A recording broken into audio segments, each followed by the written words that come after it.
Salem's Lot and the stories of witches and Yeah. I know how it is, how it was back then. Whenever you was suspected of anything, if you saw two men touching, devil burn them. Witch. You saw two women, witch burn them. You know, it was the good book, and you was like judged by whoever was interpreting the good book.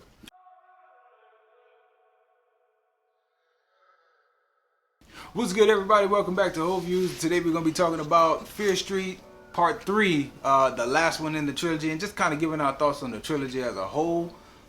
Subscribe to the channel if you haven't so far to see more content like this. And let's go ahead and get to it. What you thought about 3? 3, right when I said 2 told a good story, I said 3 even told a better story. I would agree. They did a great job of wrapping everything up together and explaining how the whole Fear Street or the Sunnyville, how it all came to be. Did a good job of that. I like the fact that at first I was confused, like why they was trying to show like the same actors, like use the same characters. You know, I didn't get it. That was a big concern. But how it played out, how it told the story, being a person that's big on horror, I'm familiar with the Salem's Lot and the stories of witches and I know how it is, how it was back then. Whenever you was suspected of anything, if you saw two men touching, devil burn them. Witch. You saw two women, witch burn them. You know, it was the good book, and you was like judged by whoever was interpreting the good book. Oh yeah. So we saw how one person got out there, and the fact that he was embarrassed. Remember the little guy who had a little heart on? It was him that actually got up there and said all that. Yeah. Him and another one was snitching. But you know, my thoughts about the snitches was this, and the actors. It all kind of ties together. Like, remember when we watched the little trailer? I was like, okay, why they using the same people? I thought that was a good way to connect people who, let's say you watching them, but you're not watching them back to back like us. Like, it's gonna give you a good connection to what happened in the first one. Also, what's happening in this third one. Like, they're using those same actors to kind of play similar roles. Because when you think about it, like the little Asian chick who was in the first one, the pill girl, she was the little dealer. Then she was in this one, she had the little berries. Right. And it's like she was playing that same role from the first one to this one. The cop, who really, he looked very different. I don't know if you even caught it. Like the sheriff in the first one, it was the same Solomon in the third one. I caught that. It's like, okay, that's cool that they're using those actors to do more than just one movie. And then, like, for a person who's really paying attention, it'll help create that connection. Like, this is descendants of those people. And I get why they couldn't use him in the second one, because they were just aged down. Like, it was him 15 years ago, not 100 years ago or 300 years ago descendants. Like, they could look exactly the same. Whereas 20, 30 years ago, between 1994 and 78, like, it would be much different versions of them. So you had to cast new actors. But I thought, I'm in agreement with you. I thought, like, the first one was a real good setup. The second one told a good story, but I didn't enjoy it as much. And then the third one had like a blending of the two. Good story, good action, good wrap up of the whole thing.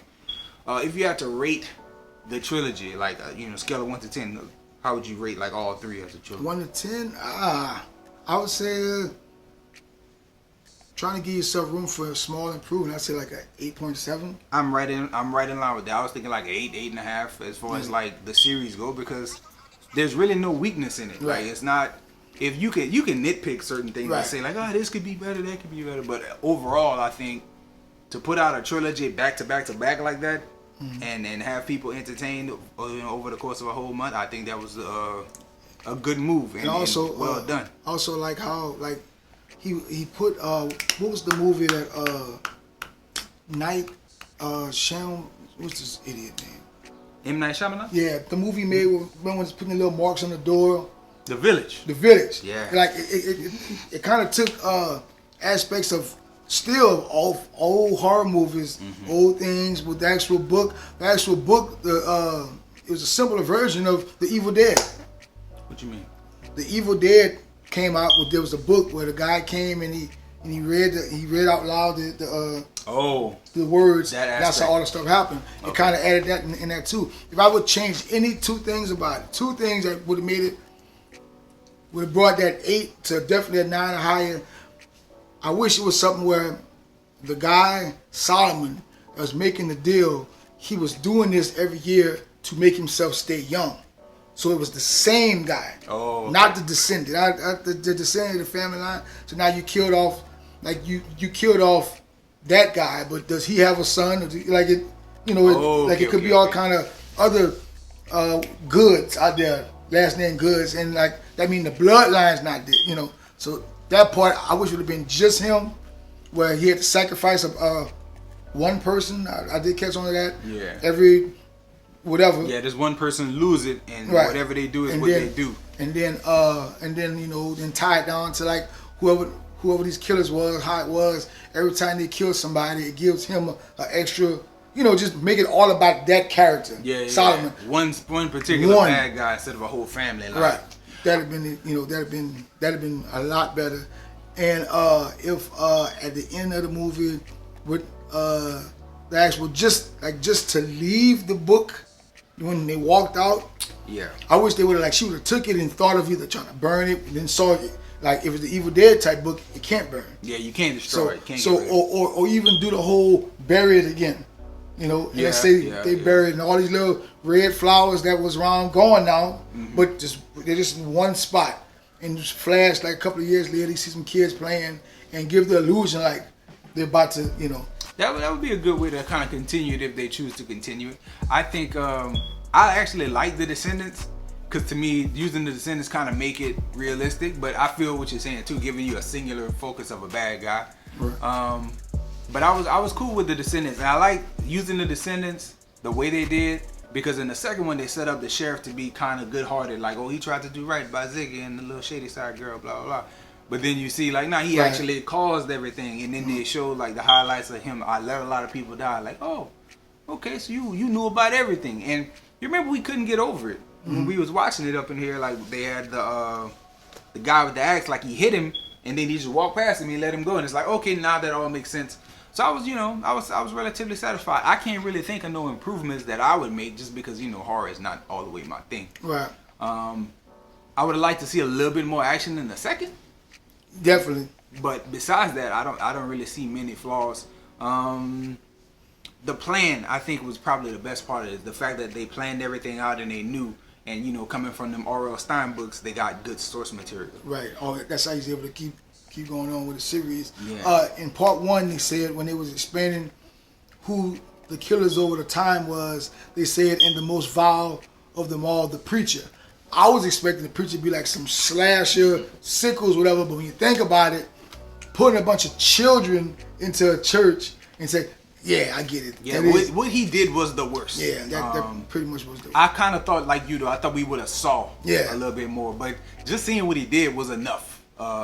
Like kind of manipulating all the children, getting them in, making them think, oh, we in church with the preacher. I have to go back and look at it again. Did they ever show or tell the story of the little kid? No. That was. I think that was disappointing. So they showed the kid. They featured him more in the third. Yeah. But they never showed what he did. There was another guy who popped up in the third with like a weird looking mask. I think in the flashes they showed him drowning somebody. Yeah. But he was also in here doing a little bit more, and I was like, they never gave no backstory to that person. There's a few things that kind of went like, oh, we mentioned it, but we're not gonna really go into it deep. Could almost, rather than focus on like on each episode focusing on one killer, they could have flashed off and shown other like several things. Yeah. Like, and I really feel like they only did that with the first one, with showing Ruby and her little backstory with the razor blade girl, and the Ryan Torres with the scream mask and the skeleton outfit. That's the only two they really gave some story to in the first one. And it was just normally if you add comedy to horror, it screws it up, messes it up. But with the little guy that was the little black guy that was helping him out. At first he was high, and then when the high came down, oh, the janitor, he realized like, whoa, hold on. I like that, and the fact how they made them turn on each other. Like it was a little bit comedy, but enough to make it like fun. Yeah. I think it was like the Freddy telling jokes and all that extra stuff. Yeah, the killer wasn't the focus of the funny. Like in Freddy, Chucky. Like they made them two boys like really give lines, and that's what watered those franchises down. But in here, you're right. They had the side characters to be fun, because even in the first one, the little white teenager, the one who didn't have nobody to be with, but he was still a part of it. Yeah, him. He provided a whole bunch of comedy in the first. Was there anybody to do comedy in the second? I thought the second was pretty serious. One of them counselors had a couple of funny points. I don't know if it was the girl. It was like some teenage type comedy, being like on some bullying type stuff. Okay. You know? Yeah, they had a little bit of that, but I thought that the use of comedy. I think again everything was blended pretty well with the whole series, and it was pretty well done. I don't have no complaints about it. I would recommend it to almost anybody who's an adult. If you know that you're getting into some R-rated horror type stuff, and you okay with the witchcraft, and you okay with the little things that happen in here, you know, the violence and such, you should be good watching it. I think, you know, it definitely made July, you know, waiting from week to week. It made for on the horror aspect, it made July pretty good for me. I would say so too. So that's pretty much all we got, man. I hope that y'all enjoyed the video. I hope that y'all subscribe to the channel and come back and check out more. Comment below. Oh, absolutely. Forgot about that.